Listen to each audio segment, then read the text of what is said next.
Welcome to Conversations with Big Rich. This is an interview-style podcast. Those interviews are all involved in the off-road industry. Being involved, like all of my guests are, is a lifestyle, not just a job. I talk to competitive teams, racers, rock crawlers, business owners, employees, media, and private park owners, men and women who have found their way into this exciting and addictive lifestyle.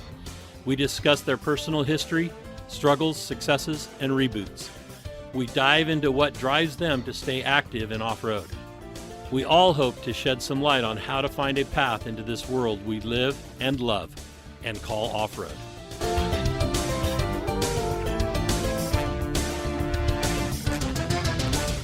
Whether you're crawling the Red Rocks of Moab or hauling your toys to the trail, Maxxis has the tires you can trust for performance and durability. 4 wheels or 2. Maxxis tires are the choice of champions because they know that whether for work or play, for fun or competition, Maxxis tires deliver. Choose Maxxis. Tread victoriously.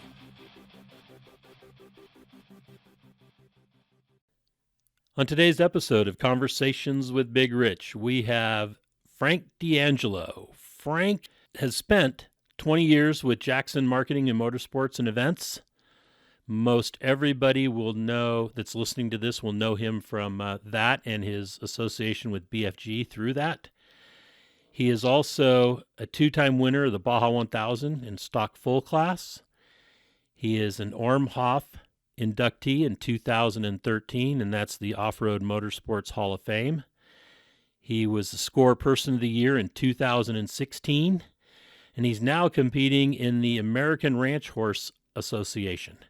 And from what I understand, in 2021, he may have won a championship or a national title with them. But we'll get into all that here in just a second. First off, I'd like to say, Frank, thank you for taking the time to come and sit and talk and have this conversation and share your life with our listeners. Well, Rich, thank you very much for the nice introduction there. And, as I'm starting to slow down, I've got more time on my hands and I'm doing a lot of the things that I like. And when you reached out to me and said, hey, I'm doing this podcast and would really like to spend some time with you, hearing about your life story, I was, graciously accepted, of course. And since that first time we talked and today, I got to thinking about it and I thought, I don't know that I've ever really shared my life story with anyone. So this could be very amusing to some, very interesting to others, and shocking to yet others. Well, I'll tell you what, I do edit these. So if you say anything that I think that people don't need to hear about, we'll cut that out. I've done that with a few people where I go, wow, people don't need to know that. So don't worry, just be at ease and tell your story. And this will be fun. I'm looking forward to this. I always find out more. I try to do a little bit of research on everybody that I've interviewed, and just doing the research, I found out quite a bit about you, and I can't wait to hear all the rest that got you to where you are today. So let's start with the first question. And where were you born and raised? Well, I was born and raised in Northeast Ohio. Born in Youngstown. Moved the next town over when I was too young to remember. To Warren, Ohio. And if you look at that area, it is about 15 miles from the Pennsylvania state line and about 30 miles from Lake Erie. So definitely northeast corner of Ohio. And later on, I actually had moved a little farther north to a little town called Bristolville, which was right inside the snow belt. Okay. So I spent most of my years in the Warren area and grew up, went to high school in Howland, which is like a suburb of Warren, Ohio, if you will. wasn't in the town or city, but wasn't in the country. But we had a little bit of land, and got my first horse when I was 5 years old. And a little bit of a funny story there. The girl down the road from me had ponies, and I used to go there and ride with her when I was like 5 years old. And so I wanted a pony, and my dad was adamant there was no way. And my mom was adamant, oh, yes, there is. And, after about a year or a year and a half of going back and forth, that's all I ever wanted was get me a horse. And my mom saying yes and my dad saying no. My dad came home with a pony and said, "Here you go," and handed me this pony. And boy, I was happy. And then I asked him where the saddle and bridle was, and he said, "When you can ride it, I'll get you a saddle and bridle." Come to find out, it was a 3-year-old pony that wasn't broke. Oh, wow. Yeah. And so after school every day, the girl down the road that had ponies would come down. She'd hold the pony. I'd get on it. She'd turn it loose. It'd go bucking and throw me off. We'd go catch it. She'd get on. I'd turn it loose. It'd go bucking and throw her off. And that went on for about a month. And finally, after about a month of hitting the ground, I don't know how many times, we got it broke.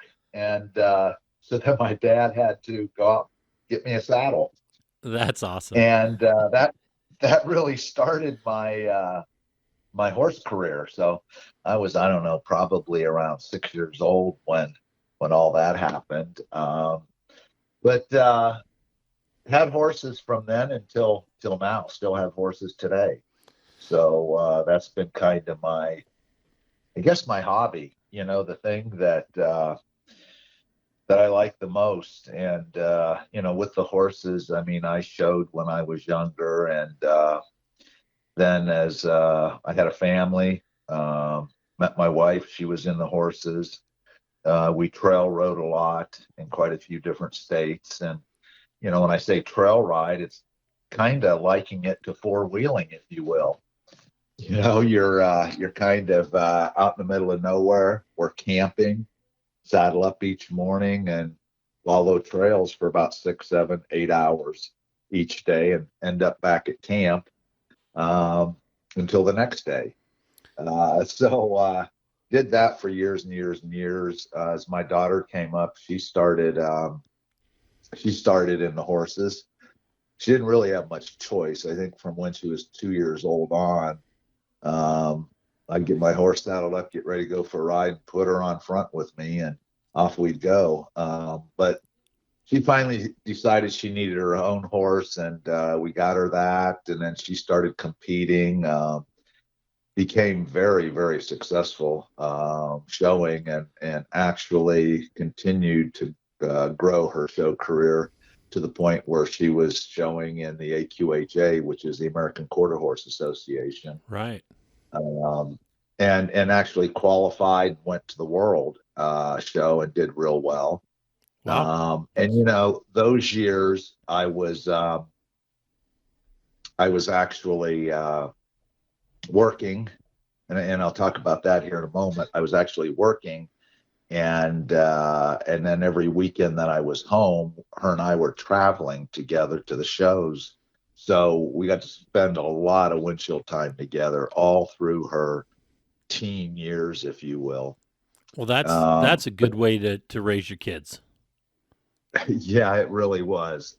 We became very close. So at any rate, went to Holland High School, and when I was 13, my mother passed away. My dad was raising me. He really wasn't a very good person. By the time I was 16 years old, I was living with the neighbors in their basement, and just trying to figure out what I was going to do, who I was going to be, and so forth. And the neighbors on our road were, everybody knew everybody.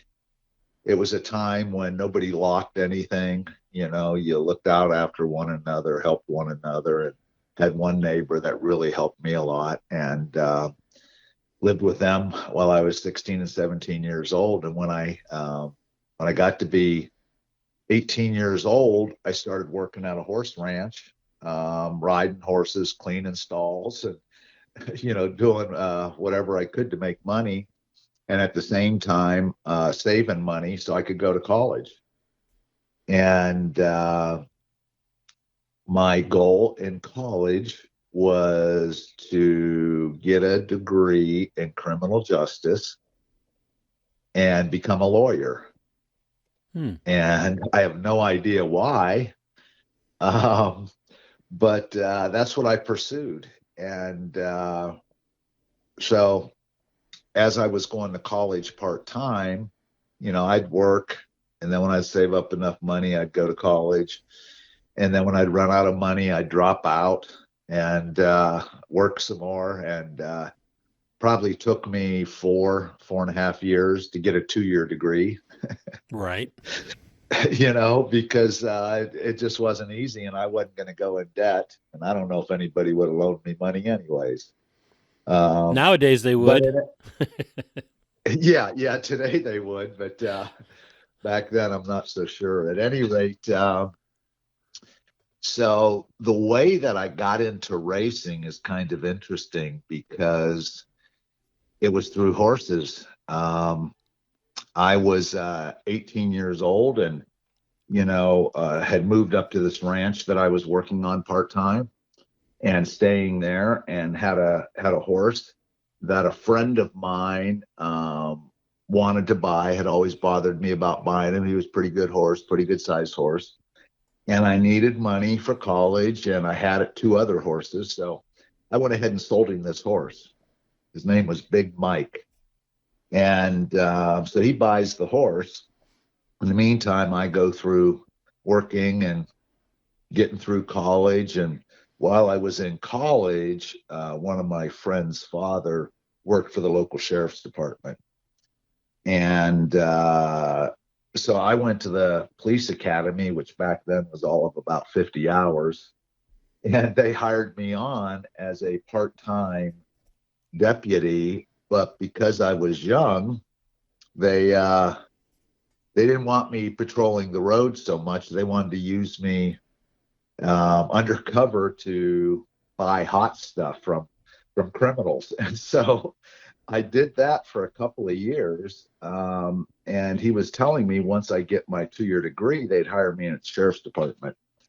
Well, lo and behold, after 4 years, I get my degree and go down to the sheriff's office for the interview. And, let me back up one. Another way to make money, I ended up going through farrier school, which is learning how to shoe horses. Right. And I did that in the summer of my junior and senior year. So when I wasn't working at the ranch, I started shoeing horses, started a little shoeing business.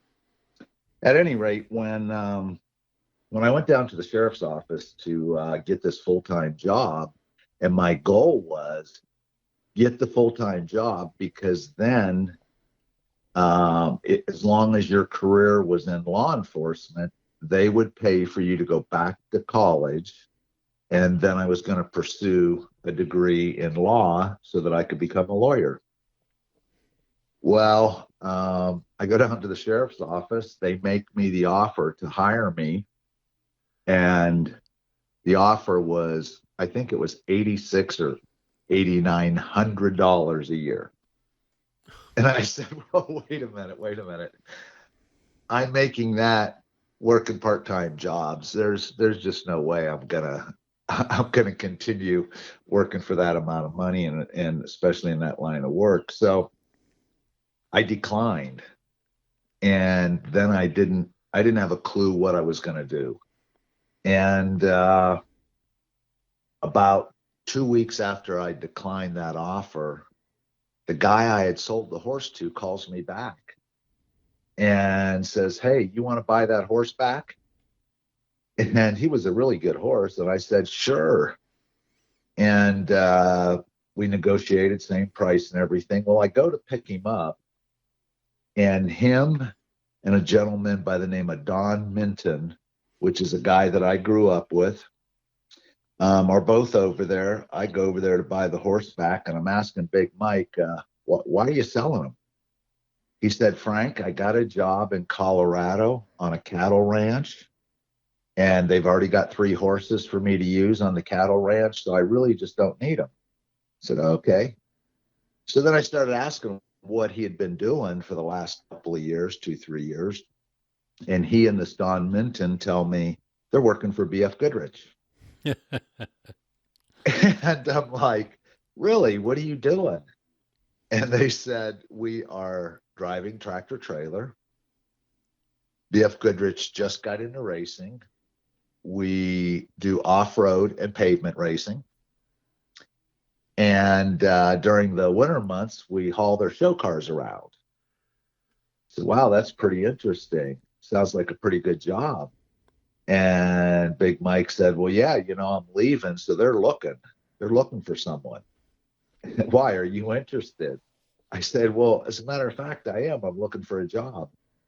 So long story short, I got hired into BF Goodrich and started driving tractor trailer for him. Awesome. And yeah, it was pretty interesting. There were only three drivers and only 2 tractor trailers at the time. And Don Minton, who has also been involved, and his name will come up again a little later in this story, but he was one of the tractor trailers, myself and another gentleman called Bud Ankrum. At any rate, drove tractor trailer, didn't really even know what racing was, if you can believe that. I mean, I never watched NASCAR. I never watched IndyCar. I just didn't follow racing. I was very seldom on TV or watching TV. Well, yeah, you had a I was different into interest. horses. Yeah, you were into Yeah, horses. Absolutely. horses. Yeah, and then I was gonna, get involved more in law. At any rate, so during those 3 years driving truck, a couple things happened that I guess made me kind of stick out to the bosses at BF Goodrich. And they decided they were going to race 2 cars on street radials at Nürburgring. Oh, wow. And then again at Le Mans. And they decided they were going to load the cars up in the tractor trailer with tires, all the team tools, everything, ship the tractor trailer over to Europe, and do these 2 races. So they happened to pick me to be the driver that would go do this for them. And so you can imagine a young guy that's like 22, 23 years old. His assignment for the summer is to drive this tractor trailer around Europe and attend these races. And so you're taking a full-size American semi-truck and trailer, and so you're probably, did it have a sleeper on it? Yeah. So you're well in excess of probably 65 feet, and you're going to Europe, which has, for the most part, pretty narrow roads, correct?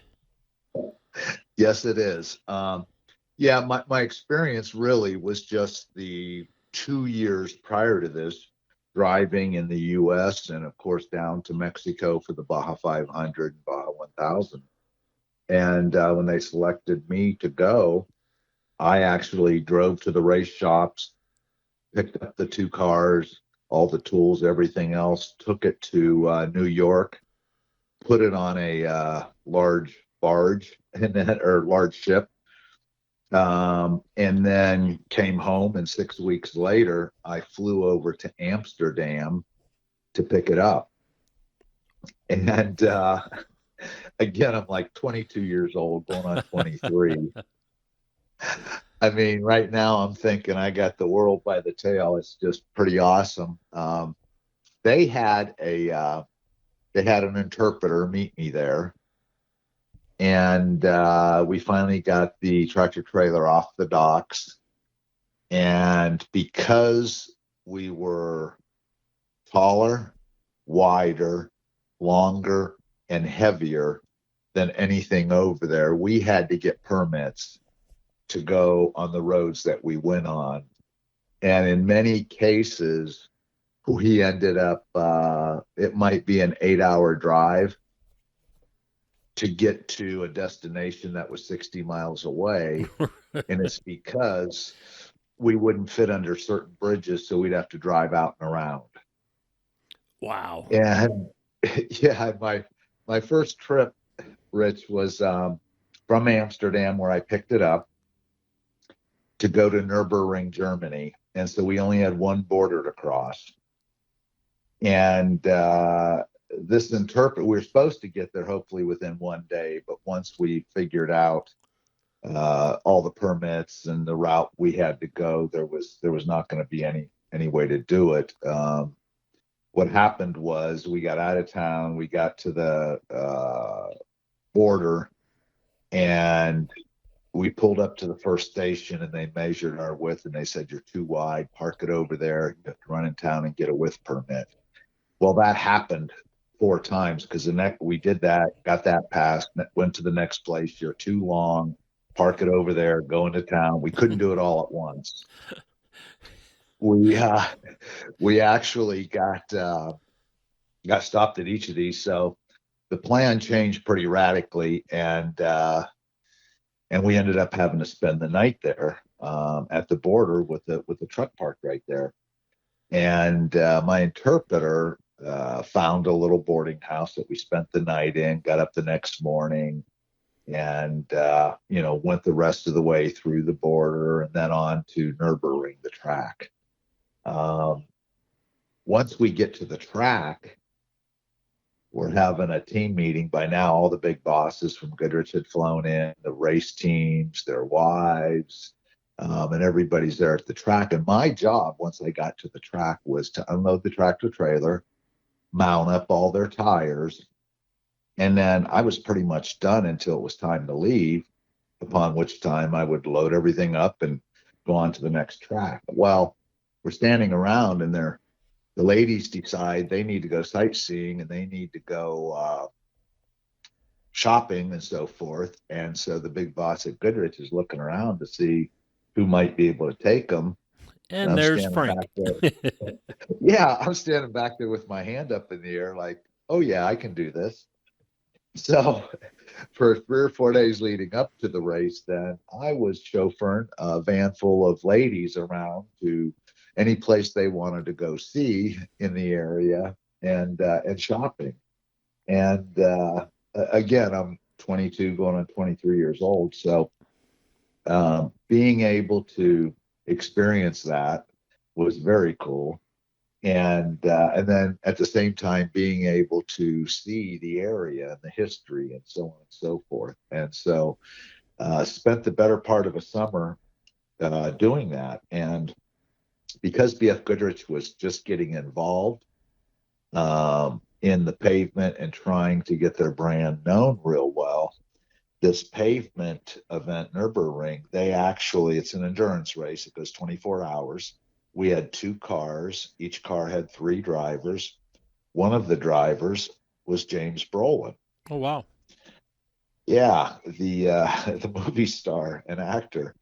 So got to know him and his wife pretty well. At any rate, the brain trust at BF Goodrich decided they needed to document this. So the whole time we're over there, they got a film crew following us around. And they made a film called 24 Hours of Nürburgring. And it was basically to send out to the dealers and to a host of other people to promote the fact that we were over there racing this big endurance race on street radial tires. So that was quite the experience. We also did Le Mans that year with the 2 cars and the team, and similar stories to that. And then when it was all over, I drove the tractor trailer back to the dock and put it on a ship and picked it up when we got back here. And then as they called it the performance team at BF Goodrich, and it was anybody involved in the racing program. And as it started to grow a little bit more, every year I was there was a new off-road manager. And there was John Gillespie, and then Rick Beaver. And then in 1982, there was Bob Bauer.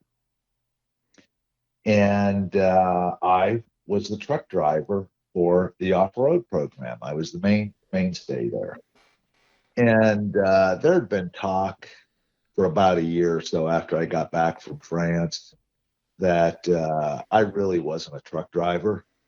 While I could wheel it and get it down the road pretty good, I was probably a little more involved, passionate, and smarter than the typical truck driver, if you will. And they said they needed to find a position for me. Well, this whole time that I'm driving truck and getting more and more into motorsports, Rich, when I get involved in something, I dive headfirst into it. And I did that with racing. I started, teaching myself through books and stories and listening. I started teaching myself about motorsports marketing, why companies spend money to go racing, what they get out of it, how they utilize it, how it works. Studied various programs that were very successful or not, and why they were or were not, and just really became a student of the sport, if you will. So as we move forward, in 1982, towards the end of 82, BF Goodrich had a hiring freeze where you couldn't hire anyone inside the company. And at the same time, Bob Bauer had served a year in the off-road program, wanted to get back to the West Coast, and made them aware he was taking a field job within the company and moving back to the West Coast. So Gary Pace, the head boss, had always had his eye on me anyways, and he's the one I went to Europe with. He wanted myself, and Bob highly recommended that they hire me as well. Because the previous couple years, every time someone new came into off-road, I was introducing them to the people, giving them ideas on new things we should be doing and how we should be doing it and how to grow the program and so forth. So Bob basically told them, if you guys don't bring Frank in, you're crazy. And they were already wanting to. But long story short, at the beginning of 83, they hired me into the office to manage their off-road race program and other light truck programs. By that time, they were starting to expand to a lot of grassroots racing, both pavement and off-road, starting to do things like Pikes Peak Hill Climb, Moab, Easter Jeep Safari, and just starting to get involved in all those things as well. So hired me in 83, and I stayed working for them from 83 through 89. The big boss had left, the guy that I'd gotten along with so well.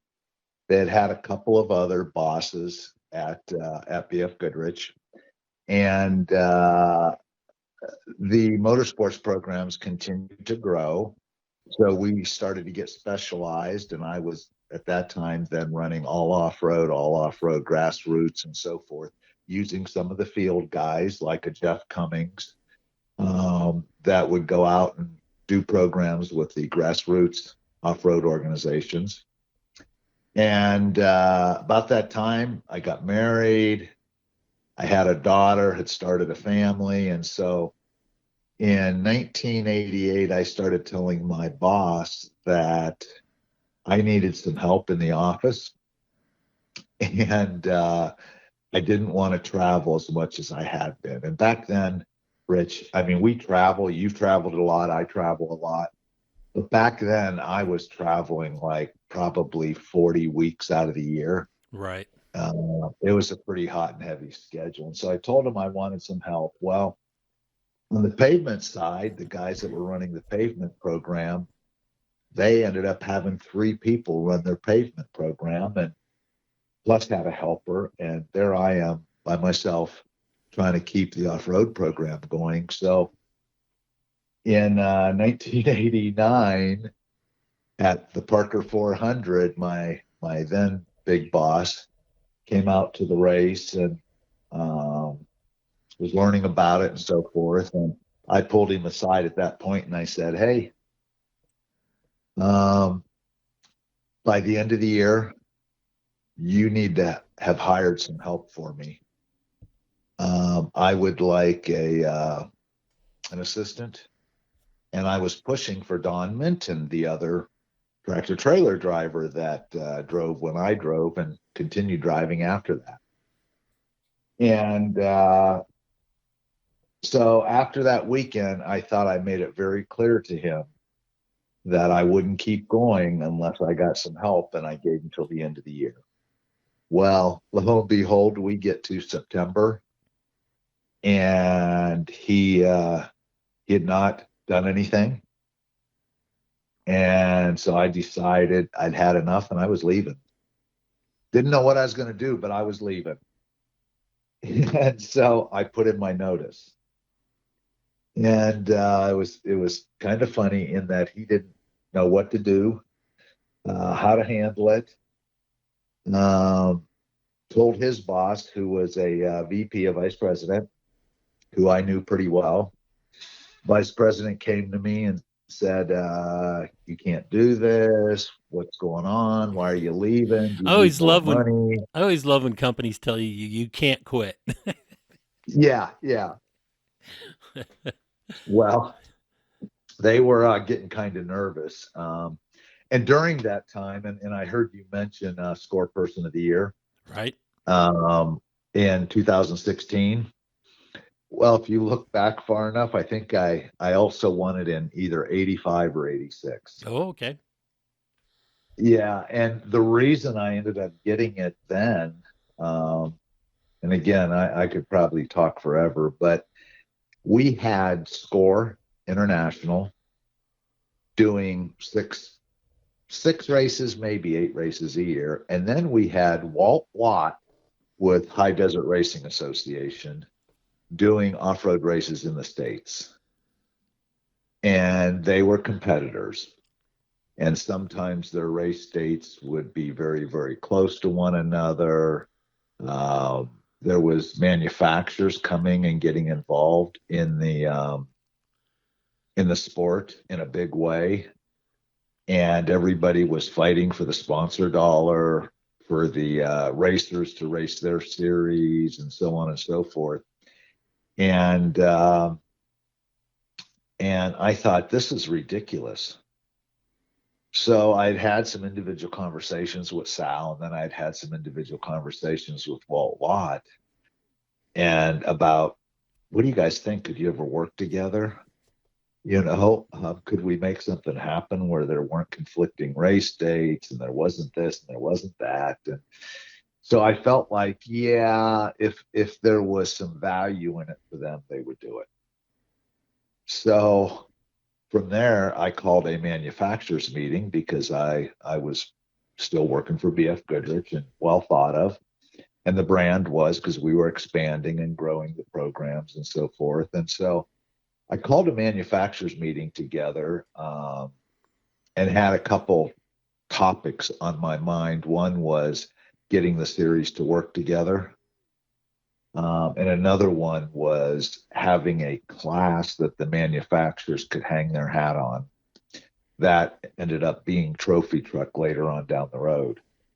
At any rate, was able to put some things together. And the following year, the off-road schedule came out, and it was Score High Desert together. Oh, wow. And yeah, and so it combined the series. So people were now running one big off-road championship. And so I was recognized by SCORE with Person of the Year, and then I think it was Ron Katz, a California assemblyman, provided me with a resolution for bringing them together and getting everyone to work together. And you know what, Rich, to me, what needed to happen was just common sense. I am not the brightest person in the world, I don't think, but Right. I think I have a lot of common sense. And that's all I was looking at was, what makes the most sense for the sport to grow. And it's for those two to get together. Right. And, You know? in that in rock sports, there was an attempt to do that same thing. And it just wasn't going to work out because of ideologies. I hate to say it. Yeah. And Yeah. it just, the purposes behind why they were doing it and the purposes why I was doing it were completely opposite. So it was never going to mold, even though I tried. I had a much better chance when it was ARCA and us than I did when it became UROC and us. But that's, that was just ideological differences. But I'm glad that HDRA and SCORE did that. I didn't realize, I wasn't into the off-road scene like that back then. So I didn't even realize that. Awesome. Yeah. And, with the rock sports, I mean, I lived it as well, knew all the various promoters. And I hear what you're saying. And I think rock sports came on, and it was rock crawling, to be clear. There was no rock racing back then. But it came on the scene so quickly and so fast. I think that everybody thought this is the next golden goose, and everybody could run their series. And so I certainly understand when you say, hey, tried to get everyone together, but very different personalities, very different thought processes. And everybody was going to be the next best thing since sliced bread. So I totally hear what you're saying. Yeah. But so SCORE and High Desert get together, and it's one series, and then pretty soon, a few years after that, Walt Lott ends up passing away, and Sal or SCORE end up purchasing HDRA, and then it just becomes SCORE again. But going back to that Parker race where I talked to my boss about, hey, I need to have some help. I'm starting a family. I need to be home more and so forth. I don't know if they thought I was kidding or what, but the pavement side of the business got help and I didn't. So in September, I put in my notice. It gets up to the vice president. He comes back to me and says, you can't do this. What's it going to take you to stay? So on and so forth. And I said, I don't know what I'm going to do. I'll figure it out. But if every time I needed something, I came to you guys and threatened to quit in order to get it, it wouldn't take very long. And you're not going to like that. And that's not who I am. And so, no, I am leaving. So then he asked me to help him find someone to take over the off-road racing program. And I said I would do that. And he asked me not to leave with my 2-week notice, but to stay till the end of the year. So I told him I would stay to the end of the year and help the new person as long as the new person was someone that I had approved of. And he agreed. Well, the person that I chose from inside the company was Dan Newsom. And Dan and I had become good friends. Dan was in advertising. In fact, I think he was leading the advertising department doing really well, had lots of interest. And then later on, passion for off road. And so we were not allowed to tell anyone who it was going to be. And Dan started splitting his time between advertising and off road racing with me. And he went on his first pre-run with me that year to help mark pits and set up the program and to do all those things, and including contracting our drivers for the following year. So Dan comes in 1989 and ends up running the program for the next 10 years. And, Dan is very well known, very well thought of in the industry also. And there isn't anyone that could have been a better choice than Dan. Dan just had the drive, had the passion, was that person that wanted everything perfect and would work the extra time or hours to make that happen. So that was how Dan came about. But I think, and my memory is a little foggy in some areas, but when did rock crawling really get big and hot and heavy? The first event was 98. Okay. And then 99, 2000, when the series ARCA got started. Okay. Gotcha. So Dan is running the off-road program. I leave BF Goodrich without a clue in the world of what I was going to do. And all of a sudden, word on the street gets out that I've left. And so people are calling and, offering me jobs and so forth. And when that phone started ringing, Richie, after about, I don't know, 8 or 10 calls, I said, I don't need to go work for someone. I'll start my own business.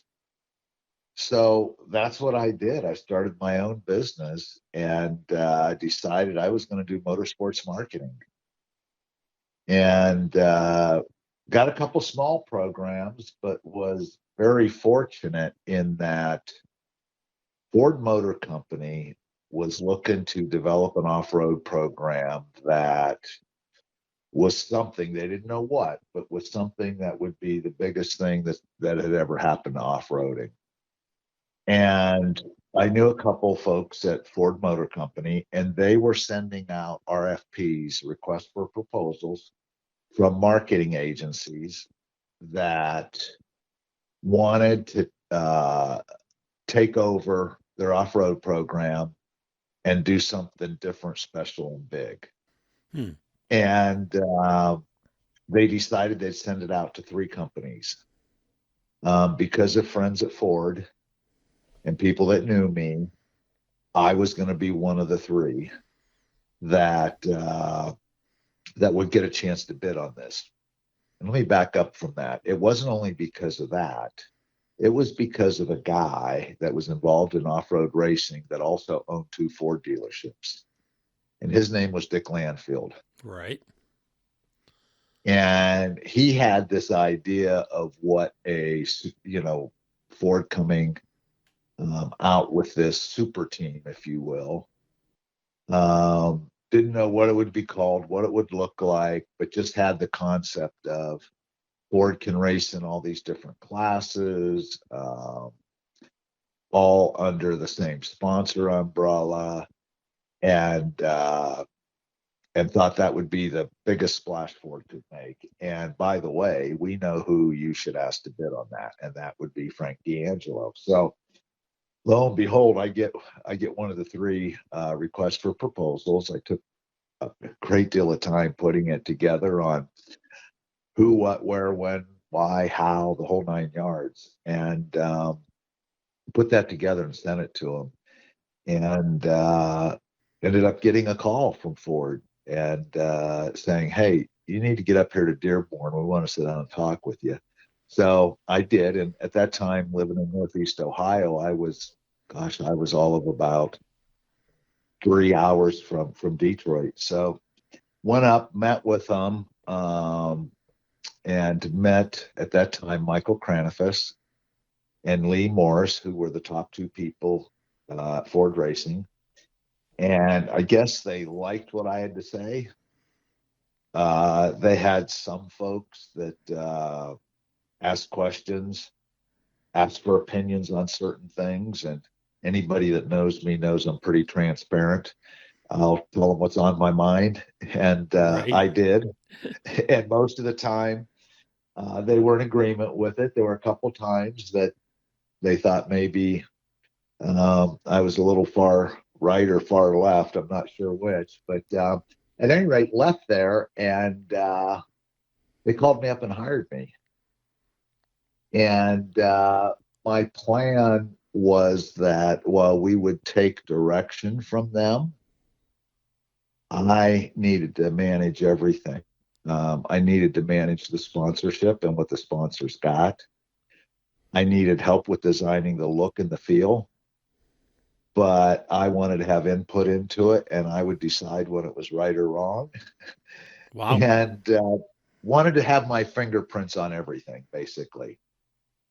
And so they finally agreed, and we put the program together and started with 5 vehicles the first year, and all common sponsors, all painted the same. Pulled all the resources. So we had our own pit network, did communications. We did all the media. I hired a lady from the West Coast that had been around forever, that I'd been really good friends with for a long time and admired her work. And that was Madeline Bullman. And she actually moved back to Ohio. I couldn't believe I'd get her to move back, but she did. And that was my first client for my business. And then from there, got other smaller clients, and then BF Goodrich hired me back to consult. And so had a pretty good, successful business for 10 years, and ran it out of a little office building close to my house. As that business grew, I needed a partner, because I didn't want to necessarily deal with the day-to-day operations. I wanted to be involved in the planning and the strategic thinking and planning for the clients and that kind of stuff. So the guy that I'd known for a long time, that I told you earlier, his name would surface again, Don Minton. Don, oh, by the way, when I left BF Goodrich and they hired Dan Newsom, they also hired Don Minton, who was still driving truck for him, and brought him in the office as well. Which is what you had asked for. Yes.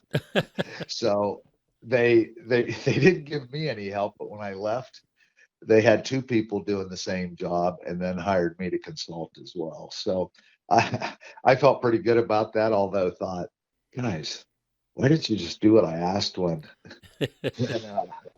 I asked? Exactly. But at any rate, so I called Don up after I was in business for a year and a half, and said, Don, this thing's growing like crazy. Need some help. How would you like to become a partner? He said yes, gave him his notice for the end of the year, and then joined me. And, you couldn't find probably too many people that would be 180 degrees opposite the other. But that's what Don and I were.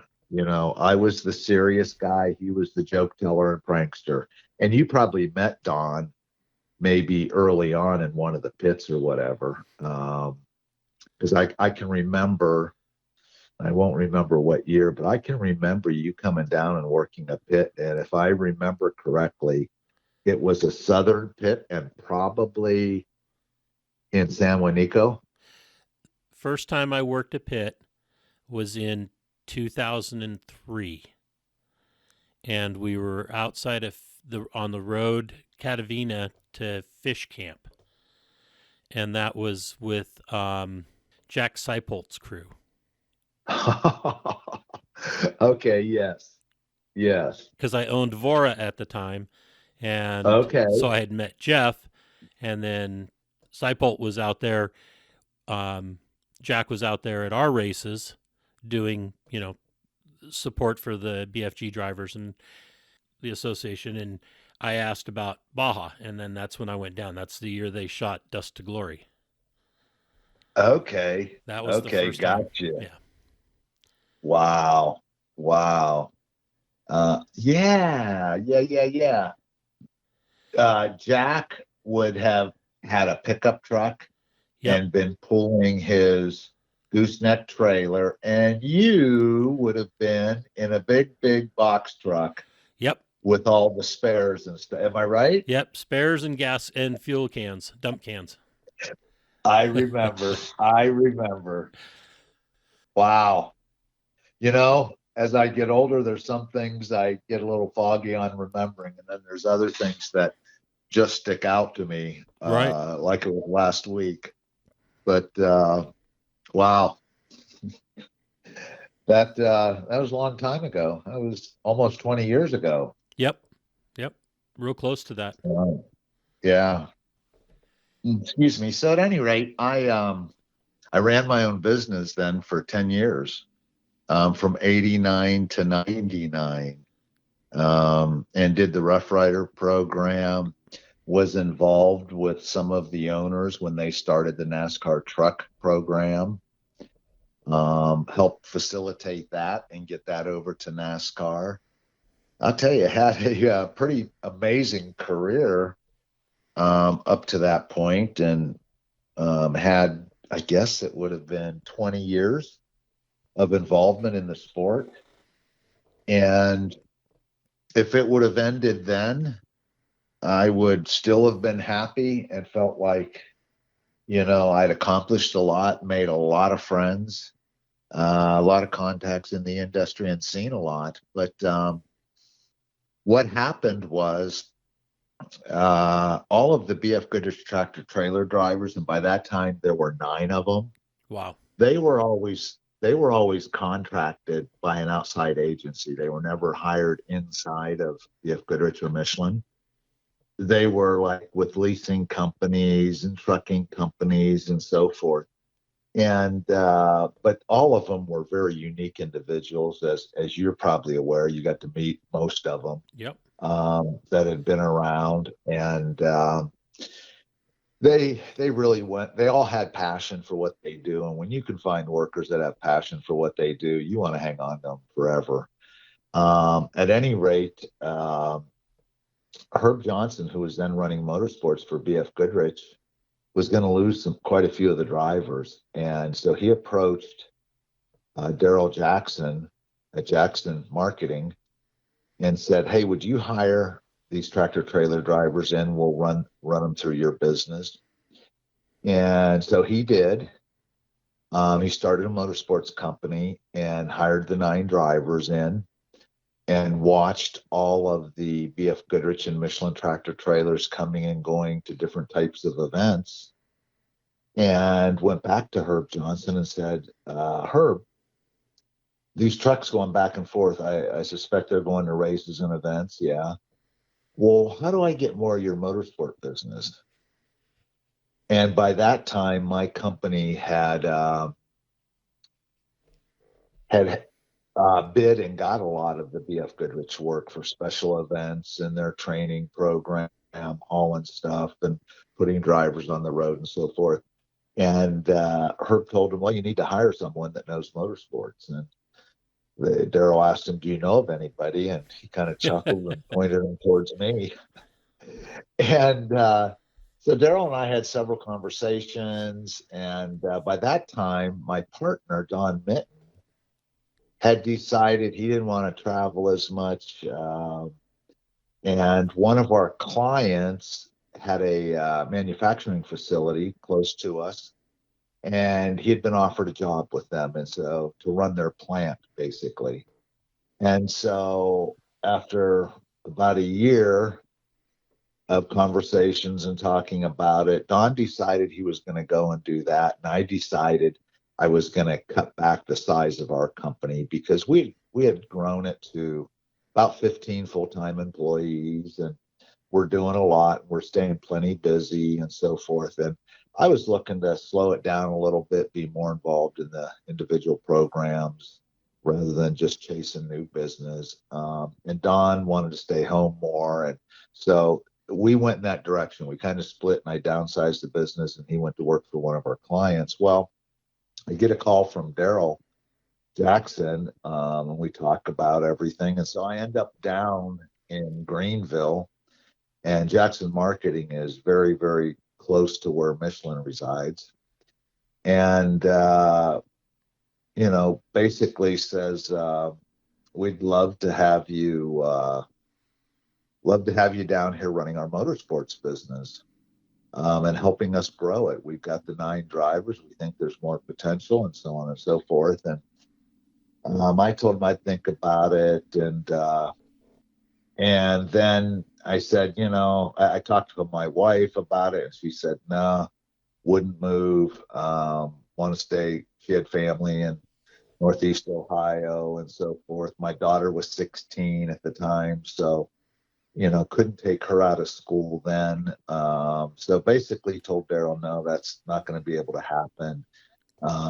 But then met his dad and met another gentleman that helped run the business, Kevin Johnson there, and they were pretty persuasive.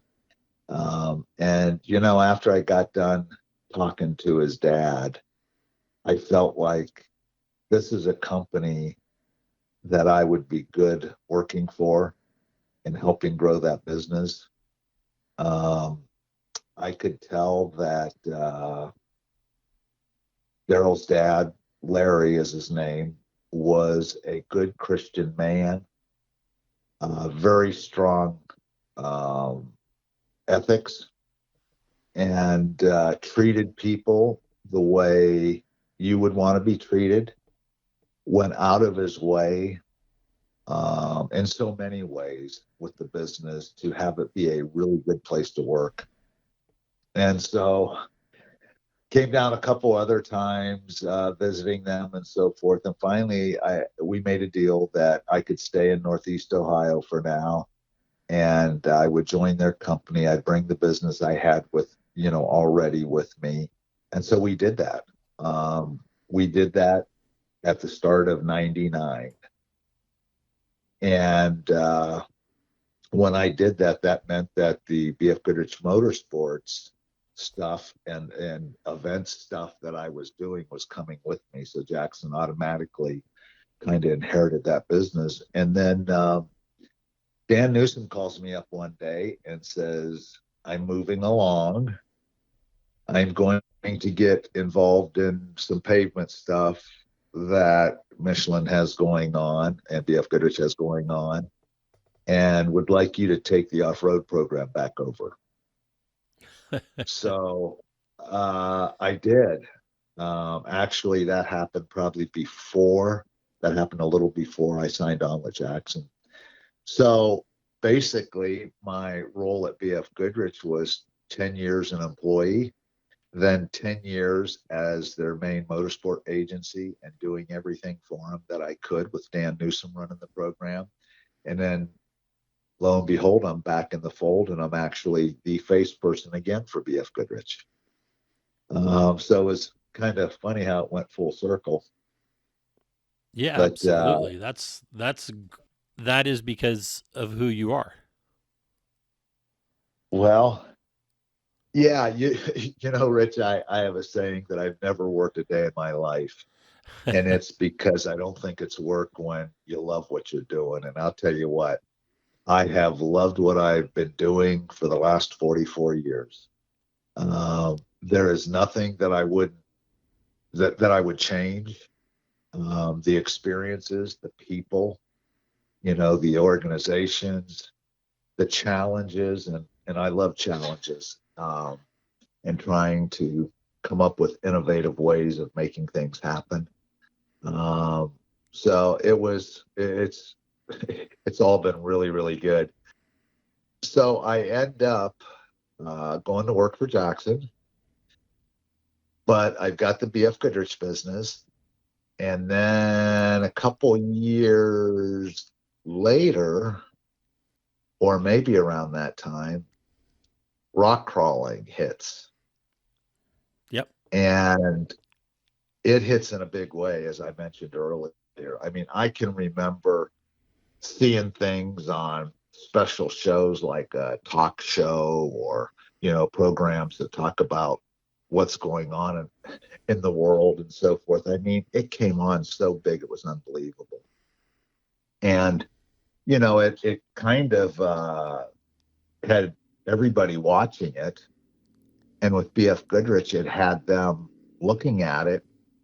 But the whole time that they're looking at it, which was only a few months, they're getting farther and farther behind. There's other tire companies, Goodyear for one, that jumped in with both feet. They seen it coming and jumped in early, and some others as well. And pretty soon, BF Goodrich has little to no involvement. We signed up like one or two competitors, and we're kind of still learning and checking it out. And we called him the whiz kid that got hired into marketing at BF Goodrich.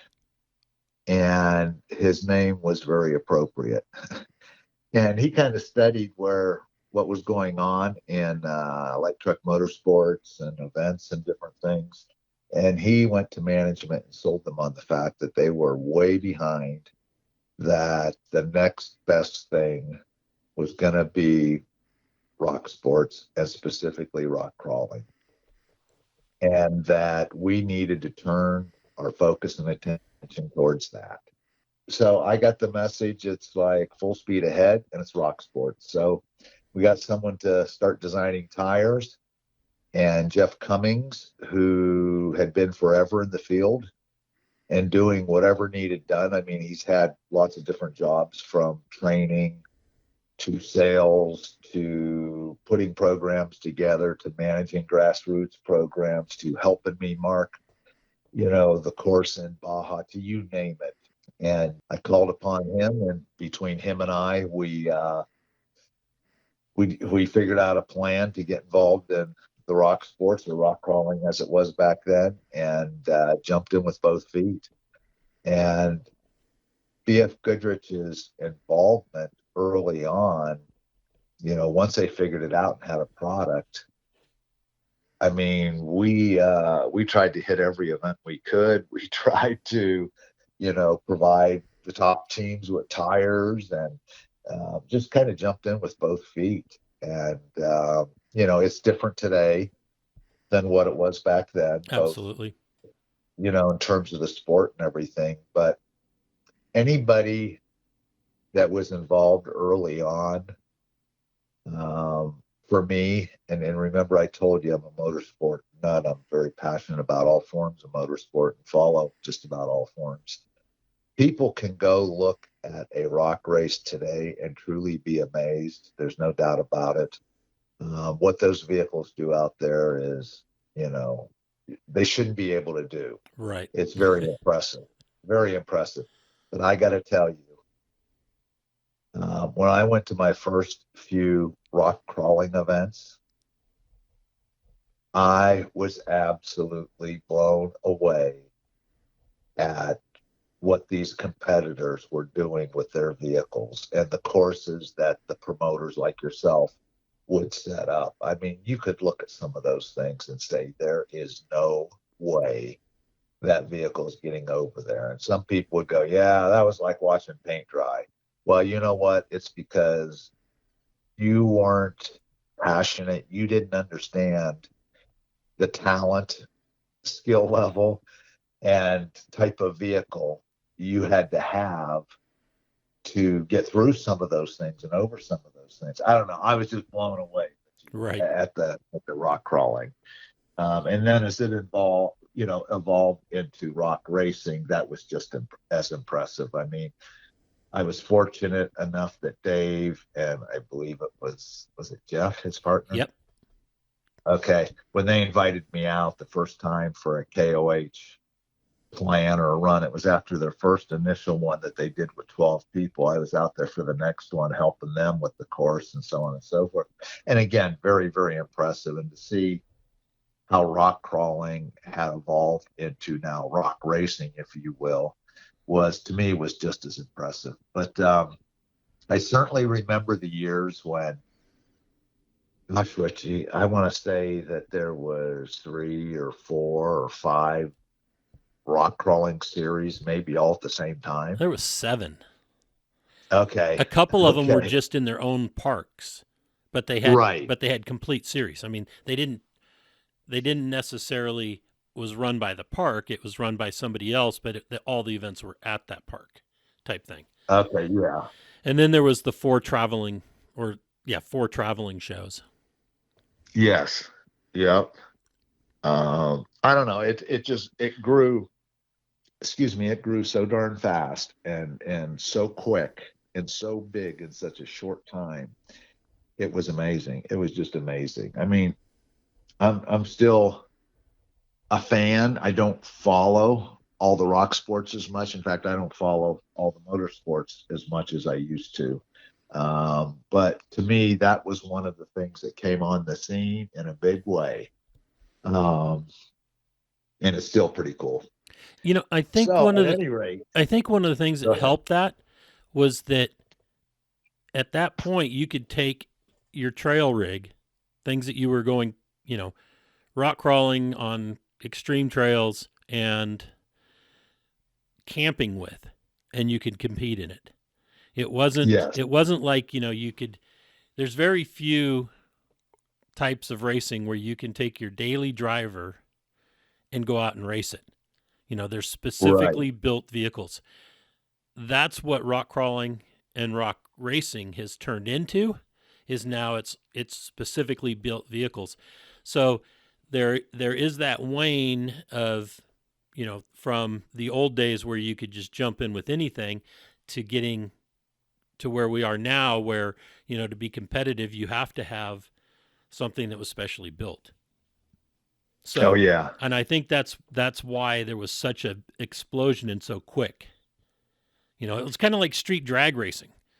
Everybody was doing it, but you'd only see it at the drag strips on like Wednesday night grudge night or whatever. Sure. So, yeah. Well, now I think there's still a couple rock racing series and then still some rock crawling yep. Series. But, today all motorsports is competing with so many other opportunities for consumers to be a part of or watch or spectate or what have you, that it's just, it's very challenging to attract sponsors as well as competitors and fan base and so forth. But I think we probably lived during the peak of all that. I think since that time when any form of motorsports was like the hot ticket for sponsors, competitors, and so on and so forth. I think you still have the competitors that are trying and wanting to do it, but I think in terms of manufacturer support, sponsor support, there's so many other opportunities for them that we've seen a little bit of a decline from that peak time. And I don't know that we'll ever see that again, but you and I are probably pretty fortunate to have been involved and lived during that period. Not to say it's all dried up and gone, because it's not. It's still all very popular. Any form of motorsports, of course, has a good following, but I think what we seen was a very special time. I agree. I agree 100%. And I think that. But go ahead. Go ahead. No, go ahead. I was just going to, say that one of the things that has hurt, I think, off-road in general, the rock crawling, rock sports, off-road racing, short course, and all that is television. And I mean that in a good and a bad way. We've gotten exposure, but I don't think that we've gotten the kind of exposure that builds lasting relationships with our potential spectator. It's all the shows want to be result driven. They show thing, and then here's your trophy. They show a race, they show, a couple of rollovers and a rock crawl and, one or two good runs, and then, which are spliced just to the hard parts. And then they go, here's your trophy. And what that does is it's semi-satisfying for those that are competing in it, that know the sport, but it doesn't help the other potential spectators out there that might get involved, and businesses as well, because it doesn't tell why. Why do Yeah. people do this? And I mean, it's that dirt, that whole mentality of why people are out in the dirt. Yes. Why are people out in the rocks, out in the middle of nowhere, doing this? It doesn't tell that story, and that's been the thing I've tried to do with television and trying to find somebody to tell our story, was to get involved with the why, not Sure. just the results. But Exactly. all the television ever wants now is results, or they want to fake it, and it becomes, ice road truckers, American chopper, and swamp people all in one show. And Yeah. that surely doesn't do anything for the integrity of the sports. Right. Right. Well, and it used to be, and I'm sure you remember, it used to be that the way you measured the success of your event or events, and where you stood in relationship to other motorsport events and activities, was if you got television. Right. It was like, first of all, you didn't go after a big sponsor unless you had television. And then when you finally were able to put together a television package, you made it. Your series or your event was now something that was very attractive to everyone. And in today's world, that is simply not the case. Yeah, television doesn't Um, really exist. No, I mean, and people don't watch it. They want the information now. They want to see it live. They want, and with sponsors, and many of them that had been involved in motorsports for so many darn years that maybe you don't see them as involved or involved at all, is there are so many opportunities now for them to purchase advertisement on different social media platforms. And so some of those motorsport dollars are being shifted to the various social media platforms. Yep. And I'm jumping ahead of myself here, but today in the series that I am the series director for, which is Championship Off-Road, when we started in 3 years ago, 2020, everyone said, you have to have television or you will fail. And I said, we do not need television. We have it today, but that was secondary. I said, what we need is all the social media platforms, being present on them. And we need to have a great live feed production and let people know about it, so that people can tune in and watch what they want for however long they want and then tune back out. And that's what we did with Champ Offroad. And in our very first year, it caught on like you can't believe. And it was because we produced a really good live feed program. We did things that had not been done before. Example, we hired a professional drone pilot out of Texas to come up and fly during our closed course races. I mean, he was down on the track. Those types of tracks lend itself to fans, spectators, and television being able to see the whole thing. Right. And then to bring a drone into that element and be able to fly between two cars racing and right down on the deck. I mean, the footage was stuff that had never been anything like that had been seen before. And the numbers just shot up to be stupid crazy. Well, then a network came to us the following year and said, hey, that's really good stuff. We want it for television. And so now we are on television. But live feed came before the television. And the television is something that, while it's good, while we love to have it, it's not something that everybody will tune into these days because, people want to know results right away. They want to see the action. They don't want to hear about an accident. They want to see it. They don't want to hear about who won. They want to see it. And if you can provide live feed that's entertaining in real time, people are just attracted to that. So yeah, it's changed from when, if you didn't have TV or you measured your success by when you did get TV, to now it not being as important. Right. So any series out there that can't create that type of show and be able to get it out there to the fans real time and have it make sense to them, they're going to struggle. I think they're going to struggle with sponsorship and a fan following. Yeah, and I jumped ahead there. Sorry about that. That's all right. But racing provides something that, like a trials type competition, which is rock crawling or the motorcycle trials, can't, and that's that start finish in a short period of time.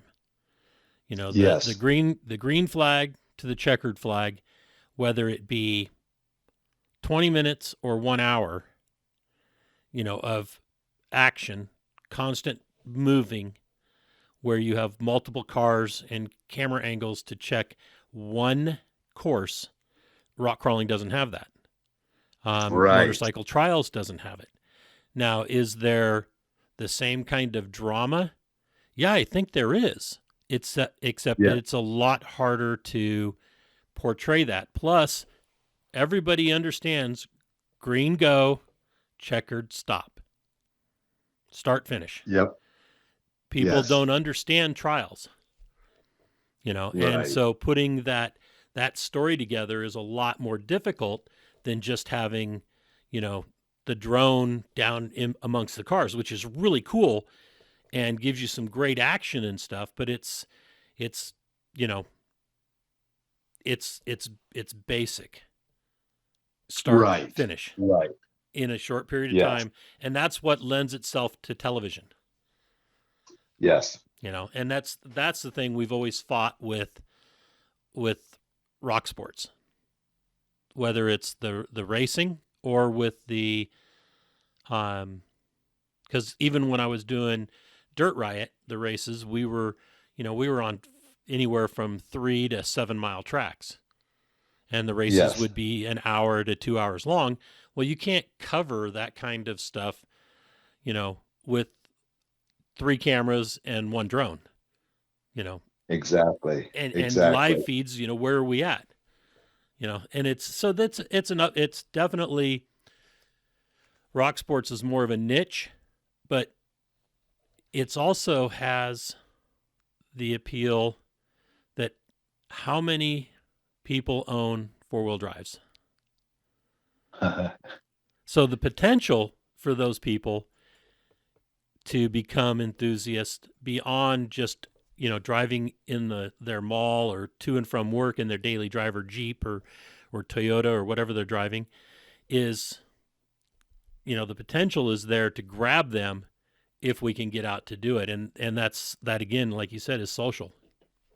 So, yes. Yeah. Well, and the thing about it is,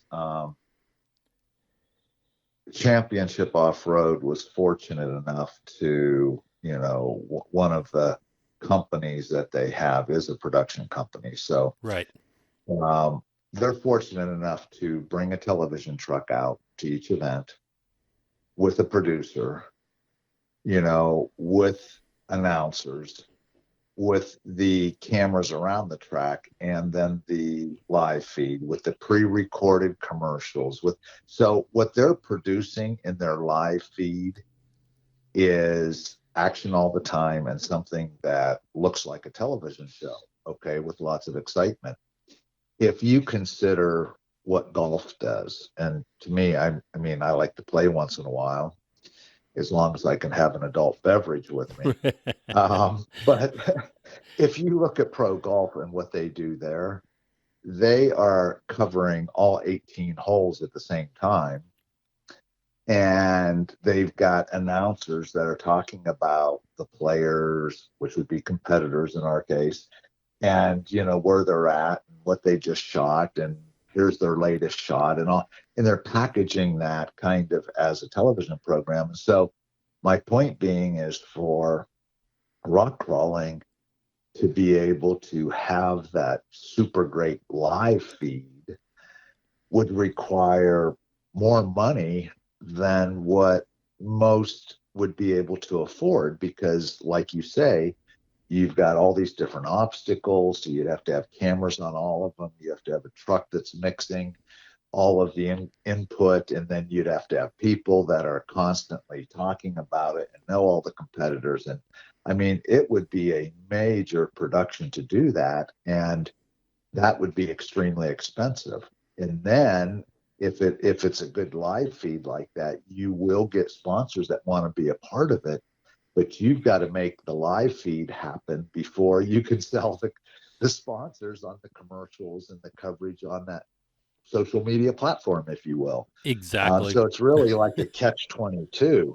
If the sponsors would come forward trusting you can do it, and then you do it, you're all well and good. But most of them are kind of like, show me, and then I'll consider doing it. Yeah. So yeah, some sports like that is in a very difficult situation where they could make it better live feed and make it like an exciting television program if they had the money to fund all the cameras and the announcers and the live feed stuff and the television truck and all that kind of stuff. So Yeah. But yeah, overall the social media is where it's at today, I think. I agree. I agree 100%. Well, let's get back to Frank. So let's talk about, you've talking about up to Jackson in the years there, pretty, probably hit some more of the stories, but now is your next phase the Champ? Well, no, actually, we left off about in not quite the middle of the Jackson days, because I'm still living in Northeast Ohio. My daughter now is in college, and I end up getting a divorce. And at the same time that I'm getting a divorce, Daryl Jackson is playing more of a role in the company, and he happens to be going through a divorce. And together we're comparing notes and so forth. But at any rate, the motorsport business is growing and doing really well. And Daryl tells me after my divorce that he has an opportunity again for me to move down to Greenville, South Carolina, and run their motorsport business, basically. And so I'm thinking, well, new chapter in my life, and what the heck? Nothing keeping me in Northeast Ohio. My daughter's, graduated and doing her thing. And so I accept, and I moved down to Greenville, South Carolina. Once I'm down there, then take over and help manage not only the motorsports business, but the event marketing business, any traveling, marketing displays, anything to do with events, marketing, and even have a couple account people that report up through me. And we really, we were fortunate that we just continued to grow the business. When I left Jackson, which would have been 3 years ago, I had 21 years with them. All of that time was with BF Goodrich as a client as well. So if you think back about what I told you, 10 years working for Goodrich, 10 years as my own business and contracted to Goodrich, and then 21 years with Jackson, also with BF Goodrich and Michelin as a client. So that's 41 years involved in motorsports, and was very pleased. When I joined Jackson, I was the 10th motorsport employee. When I left, there were over 70 full-time motorsport employees. The people that we were able to get to work for us were people that were passionate. They had a certain level of freedom to think outside the box. In fact, we're encouraged to. The entire team was just amazing and worked really well together. And I think we assembled such a great group of people for a lot of reasons. Some being that they were passionate about their work, had good work ethics, and all those standard things. But the other thing was that Jackson was just a good, solid company to work for, and really took care of their employees. The turnover rate was very low. We had lots of creative people, and just a great company to work for. So I really enjoyed my 21 years with Jackson, which, got me up to 41 years in motorsports. During that time, you mentioned some of the things that I was able to do, and would love to take a moment and talk about those 2 Baja 1000 victories. Absolutely. That was probably one of the most memorable things I ever did, and probably one of the proudest things that I ever did. For years and years, I talked about going down to Mexico and mapping the race courses and GPSing them, making the notes, putting together the BFG map books, planning all of the personnel for pitting and all that kind of stuff. So spent a lot of time in the dirt. Always had a pre-runner to drive, or a semi pre-runner that we built for doing just that, getting in the dirt and being self-sufficient and so forth, and had done that for years and years. And I get a call prior to the 49th running of the Baja 1000. And I get a call from Rod Hall, who is the only man at that time to have started all 48 of the previous Baja 1000s. Right. And out of those 48 starts, he had 23 wins in one class or another. And I get a call from him, and we're talking, and he says, he reveals to me that he has this illness that they're still trying to figure everything out, but that he's not going to be able to race the Baja 1000. And his goal had always been to be the first man to do the first 50, and he'd be the only one. And of course, get as many wins as he could. So he was calling me to say, I want you to drive for me.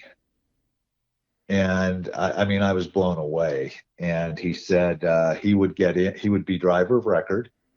He'd get in for the start and finish as a rider. And as long as he did that, that qualified him to be driver of record. And his son, Chad, who is also a very accomplished racer and probably had 7 or 8 Baja 1000 wins in various classes, would be the other driver. So said basically, it's you. I want you to do this. And I immediately went to making excuses of why I might not be able to, and really wondering if his mind wasn't also affected a little bit. And my first excuse was, Rod, I got to work the event. And he said, well, you have Nate now. You've done a good job of bringing Nate along, and we can jump back to talk about that here too, hopefully. At any rate, he said, I'll call your boss. I'll call Daryl and ask him. And so, well, let me do that. But first, Rod, why would you want me? Why in the world would you want some guy that's really never raced to race for you in a race that's that important for you to start and finish? And he said, well, I got 3 reasons. And I was like, okay. And I'm thinking to myself, anybody that knows Rod Hall, what a character. I mean, a real character. And I'm like, this ought to be good. Okay, Rod, tell me your 3 reasons. And he goes, well, number 1, you've been going down there for close to 40 years, helping to map the course. Yeah. And you go down in a truck. And to my knowledge, you've always come back. And you've never had to have the truck come back on a hook or being towed, correct? I went, yeah. And he goes, well, that's one reason. He said, anybody that can go down, do the entire course, maybe do it a few times and come back without tearing the truck up, that's the kind of person I'm looking for. Okay, great. What's the second reason, Rod? And he said, with all that travel down there and the travel you did with Sal Fish and everybody else, he said, is there anybody that knows Baja better than you? And I thought about it for a while, and I said, well, maybe a couple. There might be a handful that knows it as well or better. And he goes, well, that's the second reason I want you. And I said, okay. And I said, well, Rod, what's the third reason? And he said, Frank, you deserve it. If you want to do it, you deserve it. And you once told me years ago that was on your bucket list, that you wanted to race with the team that knew how to get to the finish line. Well, my record speaks for itself. We know how to get to the finish line. And he said, so that's the third reason. And, that made me feel so good coming from Rod that he felt I deserved, which I don't believe I did, but I was extremely honored. And so talked to my boss, and my boss said, absolutely, just get everything set up so Nate can run it on race day and you're free to go. And so I did. And the first year we raced, there were quite a few vehicles in the class. We were running his Hummer H1. I knew Chad really well, and we had always gotten along really well.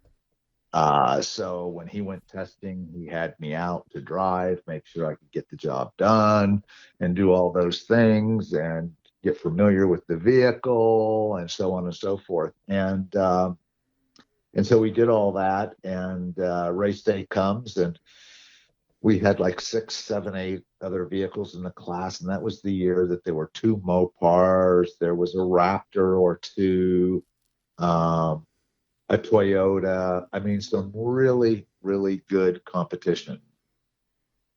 And lo and behold, we win. And we had pulled out a pretty good lead at one point, but then the truck on the way back towards the finish line, Chad was in it, and they started having problems, didn't know what they were. And so we were going way slower than everybody else. But the bottom line is we won by 20, 30 minutes. And so that gave Rod his 49th Baja 1000 race and his 24th win. And I was really, really proud of that. So the following year, it's a point-to-point race for the 50th. And actually, my bucket list item was, to run and finish the Baja 1000, but in a point-to-point race. And but I wasn't going to say anything to anybody. Well, they he called me up again and says, "Are you ready for the 50th?" And I was like, "You've got to be kidding me." And he said, "No, no." He said, "We got her done last year. I'm sure you can this year. Do I need to call Daryl?" I said, "No, let me talk." So I did. We went down there. The race didn't start off well. We Chad pulled into the pit on the first driver change, 10 minutes behind the leader, and I get in, and then they found a broken CV, and I sat there for an hour, hour and a half, and so we were way behind. But got moving again and made up quite a bit of time, and pretty soon our competitor that was leading, we see him parked on the side of the road working on it, and we got by him, and from there we never looked back, and ended up winning Rod's 25th win in 50 races. And to be a part of that, and it's when Rod was making the film, One More Win. I don't know if you've seen that, Rich, or Yes, not. I have. Okay. It's when they were filming that One More Win. So to be able to spend time with Rod reminiscing in La Paz about having been the only guy to race in all 50 and to come away with 25 class wins was really special to be a part of that. So at any rate, and that along with a couple other races has me with a record that is probably second to none. I have 100% win ratio. Because from there, his son Chad was working on that Chevrolet program for desert races in the U.S. And because I was able to hold it together and help him find the finish line down there, for 3 years, he had me come up and race the Vegas to Reno with him in the Chevrolet that they had been racing. And we didn't have any competition, but we started and finished all three, thereby giving us the win. And our goal each time was to beat the previous year's time that the Raptor had set, and we were able to do that all 3 years. But at any rate, so I got 3 Vegas to Reno wins and 2 Baja 1000 wins In 5 for a tries. total in 5 tries. So you can't do better than that. No. And but never thought of myself as a racer. But the 2 with Rod and Chad were just very, very special. And so want to regress a little bit about my 21 years at Jackson. During that time, when I lived in Northeast Ohio, I had an assistant that would help me with some of the BFG stuff and other business that I had going on there. Then when I made the move to Greenville, he did not. And so once I got down there, I was looking for another person to help me with the off-road program. And there was a gentleman that worked for Jackson, that I hired. His name was Victor Angon, who I think is still around. I think he has something to do with the off-road fabrication school. Correct. At any rate, hired him, and he was going to be the heir apparent for when I did finally retire or start doing other things at Jackson. Lasted a couple years, and then decided, he was originally from the West Coast, decided to move back there, and we couldn't have the job be on the West Coast. It needed to be right there with us. And so after that period of time, had a guy that had worked for us for a long time, was part of our Michelin program. His name's Nate Hunt, which is very familiar now. He did Michelin programs, and then he did some ride and drive programs with one of our other clients, BMW. And then I used him to work the media center at a couple of the larger events like the Baja 1000. And I realized that Nate was, number one, a very, very hard worker. He was extremely intelligent, way smarter than I'll ever be. He was very, very passionate and had a pretty good sense of common sense, which is how I feel I've always operated, is just having good common sense and surrounding himself with good people. And I really felt he was a good person. And so um, actually hired him on as the off-road assistant and started him out doing some rock sport events and closed course events, and slowly moved him into the desert, and had him under my wing. I'm going to say for probably directly under my wing for probably 8 years, but still have worked closely with him for the past 2 or 3 years. And now, as you know, he's running all of the BF Goodrich Motorsports program, which is a little bit of pavement and then the off-road stuff. And Nate is one of those guys that gives 110% all of the time. Um, has been a great relationship person. And as you know, Richie, part of being able to be a long time in this industry is having good relationships with people. And Nate has all that. I believe he's very well respected.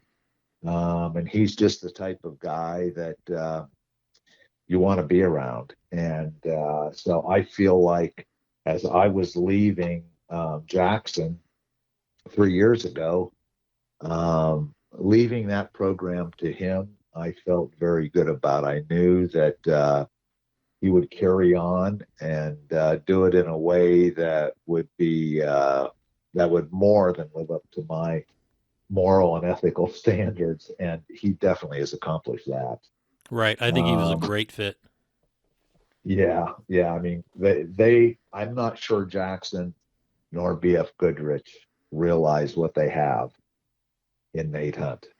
Um, he's one of the best, and he would be that way for any program that he was managing. Right now, it's off road, and it's been off road for 10 years, but um, in anything he does, he's going to do it to the best that it can be done. And if he doesn't know how, he's going to figure it out, because he is, as I mentioned, pretty intelligent, but have the highest respect for him. So 21 years goes by, and Larry Jackson is retired, and Daryl is running the business, and I'm told that they are retiring me. And I was like, guys, I'm really not ready to retire. Well, business had changed. A lot of things had changed with the company and so forth. And, they were making way for new people and new things to happen. And so they retired me. Well, I come home. And I knew, I mean, we had discussed it, months in advance. And at first, maybe I wasn't okay with it, but I've never been that type of person that looked back or had a vendetta or anything like that. So I just figured, again, another new chapter in my life. Right. And while I wasn't ready to retire, I was ready to start working towards retiring and not working as hard as I had been. And so moved my business home, put the word out that I would be available. And Jackson was kind enough to talk to BF Goodrich, and they decided they might want to keep me around a little bit longer on a contract basis. So I contracted with Jackson to help him with anything and everything, and mainly pertaining to BF Goodrich and Michelin.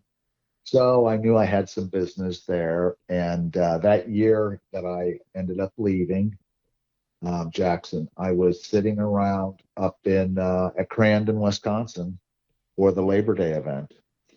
And the big talk at that point in time was how Lucas had pulled out, how the tracks in the Midwest were looking for a new sanctioning body, to come in and sanction their events and create a series and continue on what had been tradition back there for years. And there's a group called ISOC that produces snowcross events, world-class snowcross events. And they also do television, live feed. They have other services that they provide. And they were actually providing a live feed production for Crandon. And most of the tracks had got to know them a little bit and approached them about becoming the new sanctioning body in the Midwest. And they basically, he was interested, but didn't know anybody that knew off-road. And this was the last event of the season. There were a lot of the other track owners that were at this event. And one by one, they kept pointing their finger at me that if Carl wanted to find someone to help him, I would be the person. And so Carl and I talked for about 3 months before I finally agreed to take on that role. And that role is I am the series director for Championship Offroad. And what makes this such a great fit is Carl and his group do a great job with the TV production. They do a great job with knowing how to run an event, keep it on schedule. They have people that can do entries and do the purse payouts and do all of those kinds of things that you need when you're running a series like that. And so my role as the series director was twofold. One, it was to come in and try to get some sponsor support, Right. but also, more importantly, direct the series for the future. And took me about 3 months, but I finally agreed to it.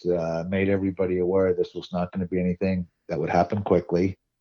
It would need to, there are certain things we just had to change and do differently, and that I needed to have a pretty strong voice in the way that we ran those things and the things that we did. And once that was agreed upon, the first thing I did was I hired a tech director that, to me, is probably, if not the smartest, one of the smartest guys to ever be a tech director, and that was Bill Savage. A lot of people don't like him because he's DQ'd a lot of people, but I needed someone that I could go to and say, here's what I want the end result to be. You tell me how to get there. Right. You know, I could tell him what classes I wanted. I could tell him I wanted him to stay stock or not. I could tell him whatever it is I wanted. I could bounce things off of him. And so we brought him on board, which was huge, very, very large in terms of getting the rules and everything in place. That first year that we started the series, then the pandemic hits. Somehow, some way, and I don't know how, but we managed to pull off 5 events. How many did you have scheduled? We had 5 scheduled. Oh, perfect. But okay. we had 5 scheduled at 4 different tracks. Okay. Well, we were able to pull off all 5 weekends, which was 10 rounds of racing, at 3 tracks. So we circled back on another track. So that was a success. It was pretty funny, Richie. And, when I called around to let people know I was doing this and it was going to be it would be successful, and was trying to get support from many of the manufacturers or sponsors, almost to a word, I got told the same thing. Closed course racing is dying. It's on a steep decline. And we've heard your story 1,000 times, that how you're going to take it to the next level, how you're going to do this, how you're going to do that, and so forth. And it was more like, show us, we'll pay attention, and then we'll consider for next year. And it was like, fair enough. So the the challenge was thrown for sure. And I think we only ended up with 2 or 3 sponsors the first year. But we immediately started doing some things. My philosophy with everybody, both our team at Champs Offroad and the tracks and the racers, was all the same. And I was very, very transparent on what that was. In order for this to succeed, we had just formed a partnership. And while it wasn't official, what I meant to say was we had to all be on the same page. We had to all work together. And our decisions on what we would or wouldn't do, while we would be making most of them, when we made a decision to do something, it had to be good for the track, it had to be good for the racer, and it had to be good for the series.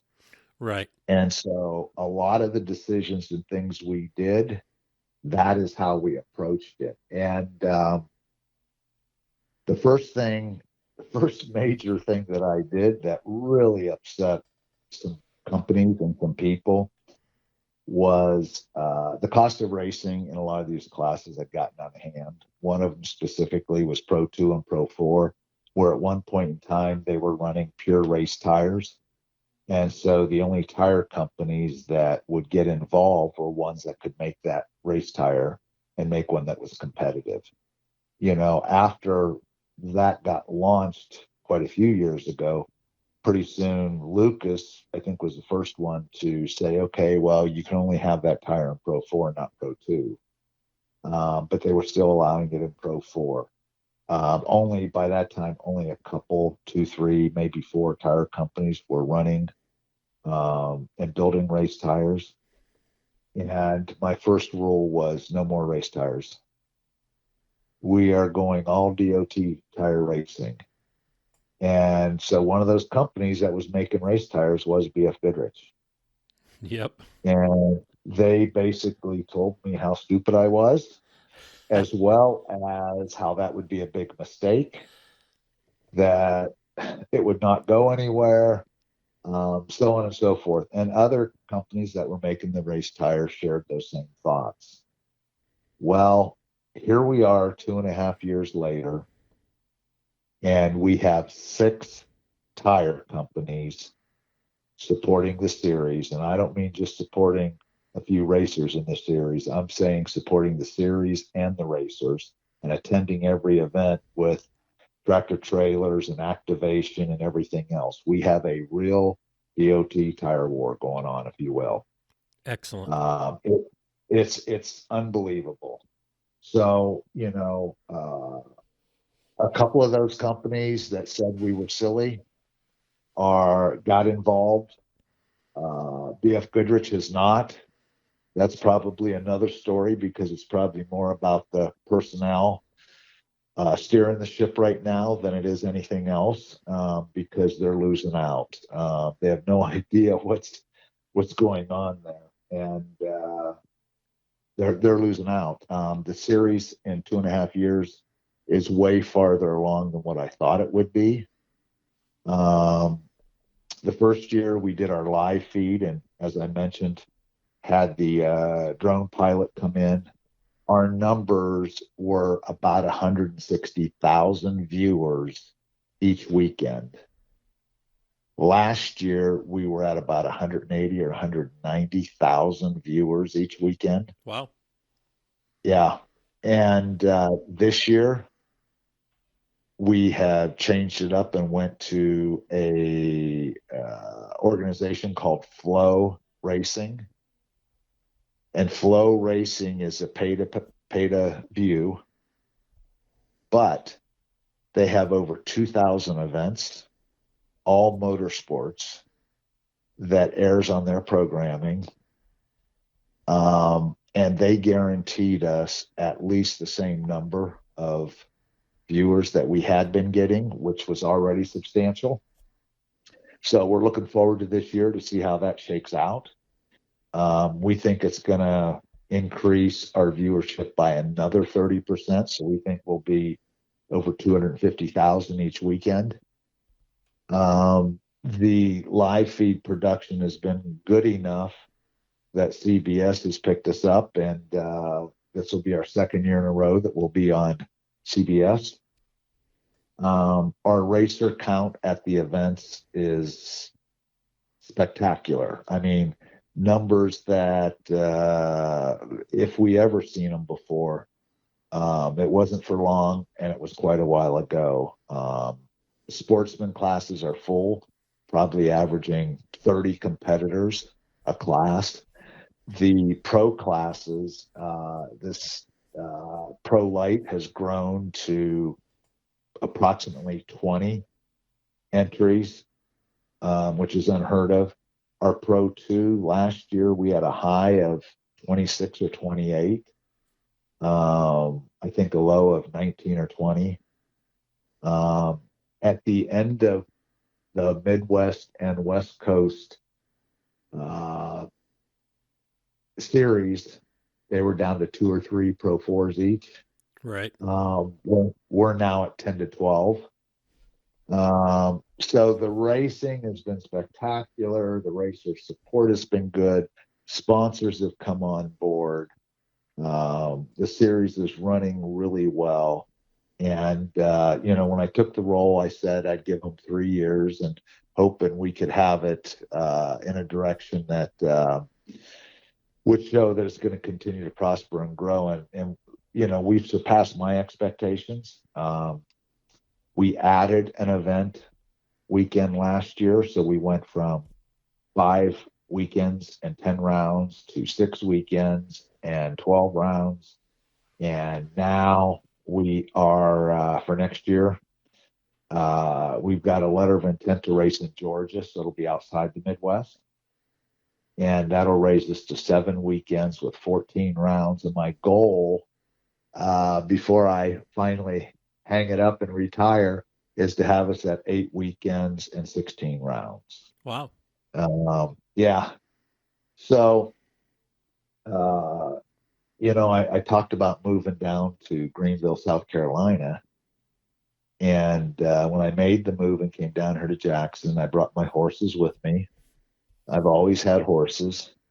And I touched upon that a little earlier, I think. But, I always having horses, people would tease and say, oh, so you're a cowboy. And I never thought of myself as a cowboy, because I always thought a cowboy is one that messes around with cows and can herd a cow or cut a cow or rope a cow or whatever.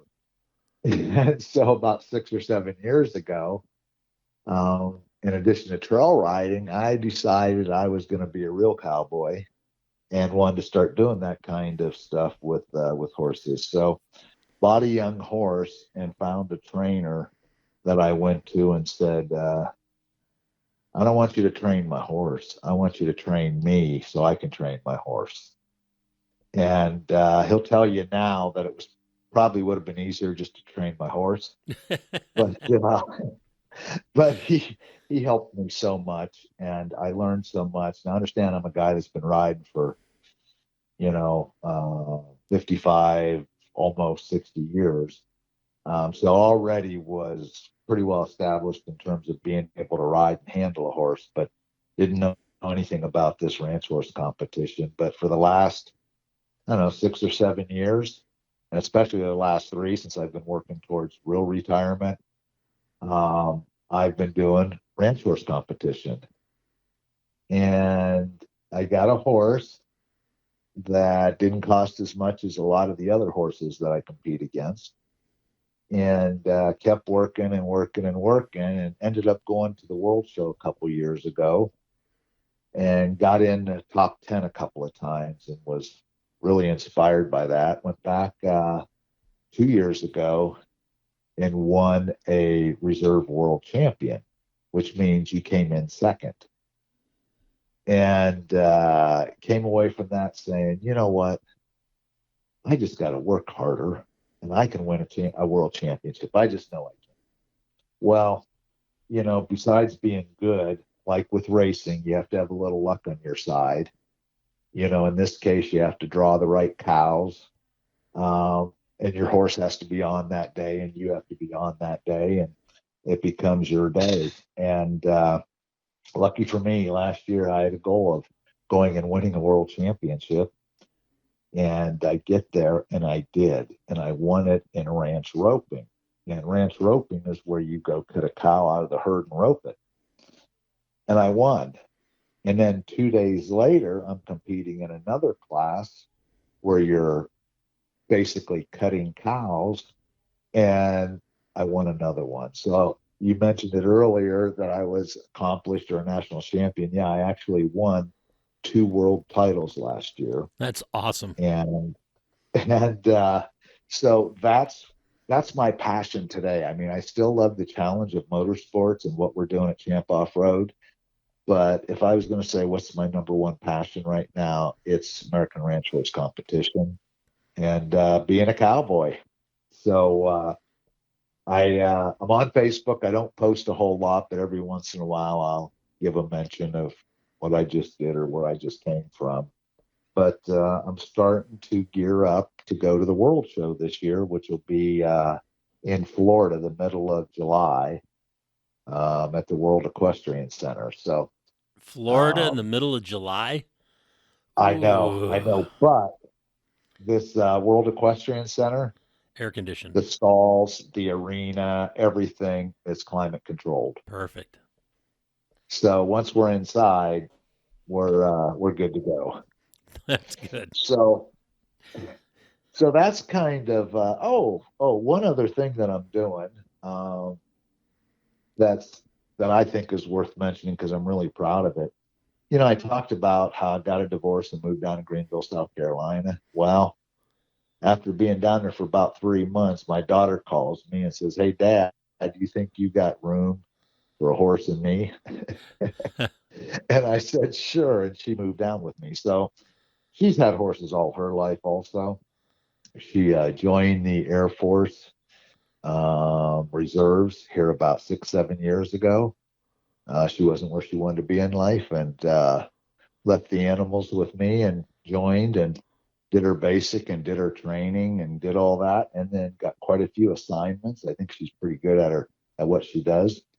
She just got back from a 6 month stint abroad and come home and is enjoying going back to being just a reserve and not active, and got a civilian job where she still works on the Air Force Base doing what she does.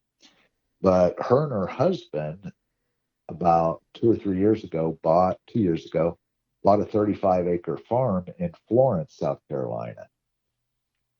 And I'd been living up near Greenville and had a little 13-acre ranch, all set up for horses and everything. And she called me last year and said, "Hey, you said when you are getting ready to, or when you retire, you're selling your place and want to travel with your horse a little bit." And I said, "Yeah." She said, "Why? Why are you going to wait till you retire?" I go, "What do you mean?" She said, "Well, the market's pretty stupid, crazy in terms of what they're getting for places.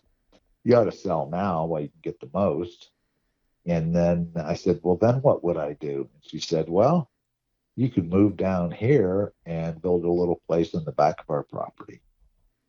And I thought about it for about 4 or 5 months, and I thought, boy, wouldn't that be fun to go down and live on their property, help them with that. But as they start a family, I can spoil the kids and then send them home. Yep. Maybe make a cowboy or cowgirl out of one of them. So I did move down here. I'm staying with them right now, and I'm building what they call a barn dominium. Yeah, that's my goal too. Barn dominium. Yeah, they are so cool. Well, Rich, I'm about 30 days out from moving in. Oh, that's awesome.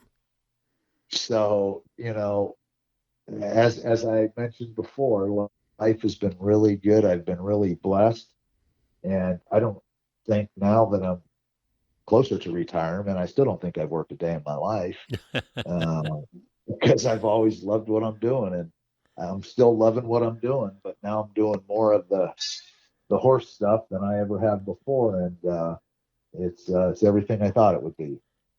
Excellent. And Yeah. you have grandchildren? Not yet. Not yet. They Okay. need to get busy. Yeah.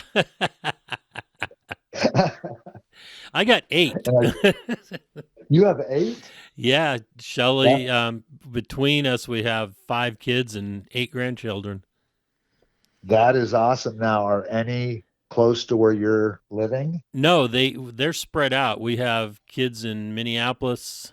We have kids in the southern Utah, and then we have Okay. kids up in Idaho. So we get to be the cool grandparents and swing in and spend time with them, tell them stories. We send them postcards from where we're at, and we're the cool grandparents because we're the ones that kind of like not jet set, but that kind of a thing. We just appear, and then we're off again to go do more adventures. And now that the grandsons are getting older, our oldest Jacob, he's 13 now. This will be his 6th year of being on the road with us, and then I hope to get the second one, Austin, on the road with us this year or at least next year, and he's 12, so it'll be them traveling with us for a few weeks at a time. It'll be pretty cool. That is awesome. That is awesome. And yeah, to them, not only are you these grandparents that kind of pop in and out, but the things that you do and the types of events that you go to are very different, which make them very, very cool to those kids, I'll bet. Yeah, because we're not sitting at home like the others, Yeah. and there's nothing wrong with that, but they get to see them all the time, so that's it's a little when they get to come with us,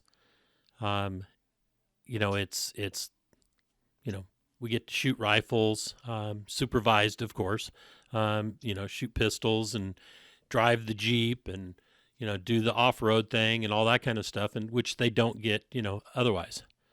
So Yeah. it's pretty cool. Yeah. Wow.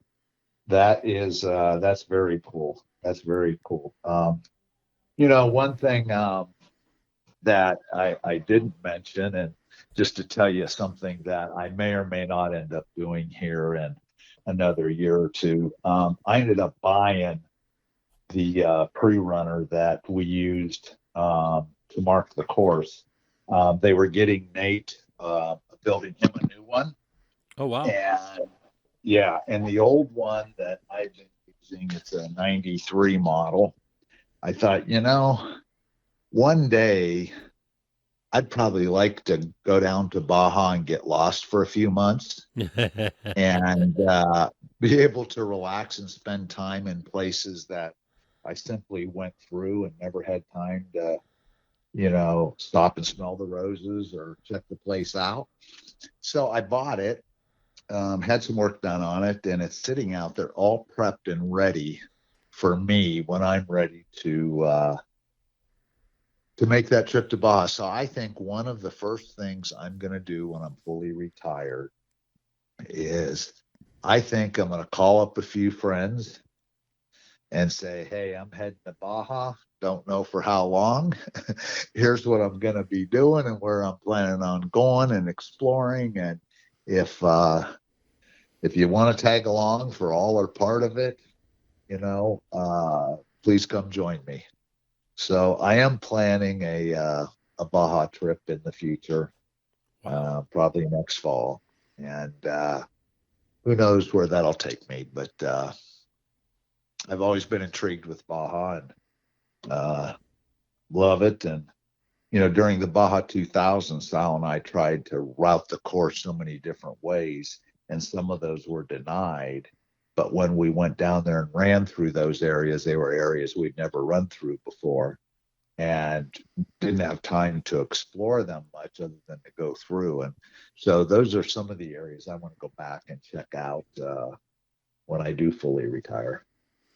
Well, put me on that email list because I would love to come down and hang out. I know that back in the day, probably 10 10 or 12 years ago, I threw out there that to you and to Jeff and then to Nate when he started was let me help with the course marking. And I know that was pretty difficult to make happen and stuff, but I understand that. But I love to explore, and I love to go places I've never been. Every time we go across the country, if we're not driving the semi truck, if we're driving the Raptor or the Jeep, we always take back roads. You know, we went all the way from just outside of Minneapolis, all the way to Laramie, Wyoming, back roads and off-road. And then we ran out of time and had to jump on the highway to get to Vegas so that we could get started with the Rebel Rally, and because we staffed that. So those are the kind of things that we like to do. We pull our adventure trailer and we just go park wherever we want to out in the middle of nowhere, if there's no state parks around or anything like that, and set up and continue on the next day if we need to. So, you know, if you're at least give me an agenda or something, and I'll find you somewhere. Well, I will definitely do that. And you know, Rich, thinking about, I mean, we covered, oh my gosh, in this conversation, we covered a lot about who I am, what I do, and, you know, my career and all that kind of stuff and information. But, you know, the one area, and I could probably kick myself, that I didn't talk about. And it's also an area that you have been gracious enough to promote on some of your podcasts. And I know this because I've heard it. Okay. And so if you will allow me, I would like to take a few minutes and talk about the Off-Road Motorsports Hall of Fame. Absolutely, because it is dear to my heart. And as I wind down, I want to get more involved. I want more people to join this great organization that's going to, you know, record in the various different ways our history. And we need to promote it. Well, very good. Well, you know, as Rod Hall was resurrecting the Hall of Fame, that he bought the rights from early on, he had Bob Bauer on board, and Bob and him unpacked the boxes and got a few other people involved. And Rod really felt strongly about it. In fact, Rod funded it solely by himself for the first few years. And as things started picking up and moving forward, he asked me if I would consider sitting on the board of directors. And so I did. That was, gosh, I don't even remember, but several years ago, maybe as many as 8 or 9, I'm not sure. Well, yeah, it's been at least that long. At any rate, been on the board of directors that long. The board now it's a little bit larger board, some very, very sharp individuals from the industry. The Off-Road Motorsports Hall of Fame has done a tremendous job of, you know, capturing the history of our sport and starting to promote it. And, you know, we do all that through, there's only 2 ways of funding. One is our membership drive. And, you know, anyone can be a member, from a $25 voting member to, you know, a bigger, I think they call it Winner Circle member, or corporate sponsors. So that's one way we fund it. And then the other way that we fund it is through our one event each year, which is the Off-Road Motorsports Hall of Fame induction ceremony. And we do a silent auction there, and it's a fundraiser to raise funds for the Hall of Fame. And in fact, I'm just back from last Monday. The voting committee met, and I'm chairperson on the voting committee. And there's 20 people that are voted in to be on the voting committee, and we reviewed 40, I believe it was 46 or 48 packets. Wow. And chose the inductees, which will for 2022, which will be which will happen. We'll probably announce it mid-July or 1st of August, and that'll be the class that we induct this October in Las Vegas. So I didn't mention that or my role in that, but even after I retire, if they want me to continue sitting on the board, I will do it because I have such a passion for off-road and want to see the history preserved and want to see it continue to grow. And I have listened to a couple of your podcasts and really like them. And in the two that I think I listened to, you promoted it both times. And I was like, and if for no other reason than that, I was willing to jump on one of your podcasts. I thought that was really cool of you to do that, and really appreciate it. So I did want to mention I have an involvement in it and have a passion for it, and want to promote it as best I can. That's awesome. I do have a passion. That's why I've been in this when I figured out I could do something to get involved besides being a manufacturer or a driver racer and became a promoter. It was because I loved the sport. I loved being an enthusiast and trail riding. I loved watching the rock crawls to begin with, and then getting involved and helping judge. And then when I moved back to California, I decided to start Cal Rocks, and then it changed into We Rock, and I just kept doing it. And had a chance to own Vora, did the same thing with Dirt Riot, and it's all because of this passion of being outdoors, motorsport, but also because of the people that are involved across the board in off-road motorsports, whether it's rock crawling or desert racing.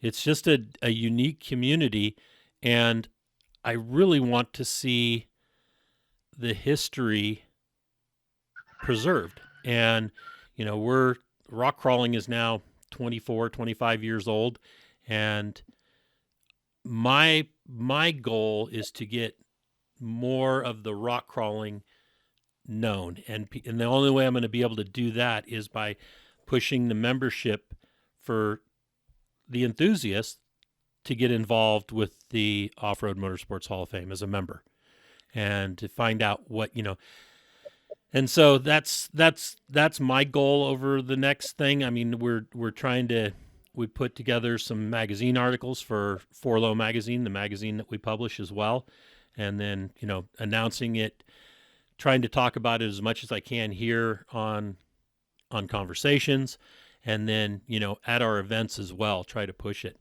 And I too, we've been for years now. I was there when you were inducted, and I've been there since I think 2010. I've made every one of them, and it's that they've had, and I really I'm going to continue doing that until I can't anymore, because of just the people that are involved, Yes, and the whole ideology behind it. Yes, absolutely. So I agree. It needs to be promoted, and that's going to be my next thing, is to really push on it. So, yeah, everybody that's listening to this, become an Ormhoff member. As Frank said, is a voting member at $25 a year is a great way to get started, and you get a chance to vote on those names when they come up for not the hall inductees, up to 7 they can bring in, but into the impact awards that are given out at the same time, which are industry and everything from media to promoters to land use to racers. So yes, get involved. Yes. Well, Frank, I want to say thank you so much for spending the time and talking about everything. I know that we could probably talk for another 2 hours and really delve into a lot of storytelling and stuff like that, but we'll have to save that for when we get together in Baja.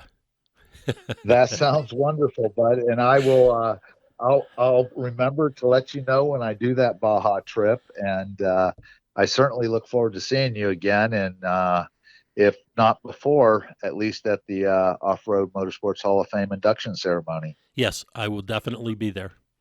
All right, Frank. Thank you so much for coming on. You bet. Thank you for having me. All right. Talk to you later. Bye-bye. Okay. Take care. Bye-bye. Thank you for listening to Conversations with Big Rich. Please let your friends know about this podcast. Let us know what you think of Conversations with Big Rich. Please forward ideas to me, contacts of those that I should attempt to interview. Leave a rating on any of the services you found us on. We look forward to your comments and ideas. Enjoying life is a must. Follow your dreams and grab all the gusto you can.